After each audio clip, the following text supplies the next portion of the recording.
Europe యూనియన్‌తో మనం కుదుర్చుకోబోతున్న ఒప్పందం పాకిస్తాన్‌కి, బంగ్లాదేశ్‌కి వణుకు పుట్టిస్తుంది. బంగ్లాదేశ్‌లో ఉన్న వస్త్ర పరిశ్రమ రేపు ఫిబ్రవరి 1 నుంచి మూసేస్తామని చెప్తున్నారు.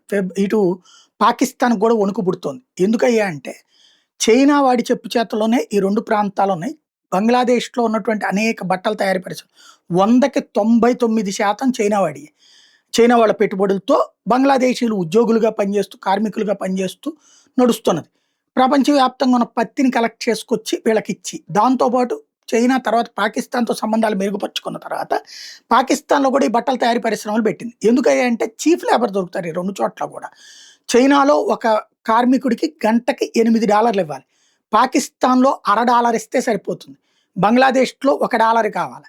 అంటే $1 అంటే 80 ఇప్పుడు మనకు రూ. 90 ఇలాంటి స్టేజీలో ఇప్పుడు ఏం తయారు చేస్తారు ఈ పత్తితో? బట్టలు. తయారు చేసేదేంటి? Top brands. ఎక్కడికి? విదేశాలకి. ఎక్కడికి? యూరప్ దేశాలకి ఎగుమతి చేస్తారు.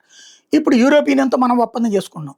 మోడీ ఈ మధ్య కాలంలో పీఎల్ఐ కిందన చైనాలో ఉత్పత్తులన్నిటి ఇండియాలో తయారు చేయించడం పెట్టేటప్పటికి పెద్ద సమస్య ఎక్కడొచ్చి పడుతుంది అంటే ఇక్కడ ఎదురు దెబ్బ తగులుతున్నటువంటి సిట్యుయేషన్. తాజాగా జరుగుతున్నటువంటి పరిణామాలు అవే.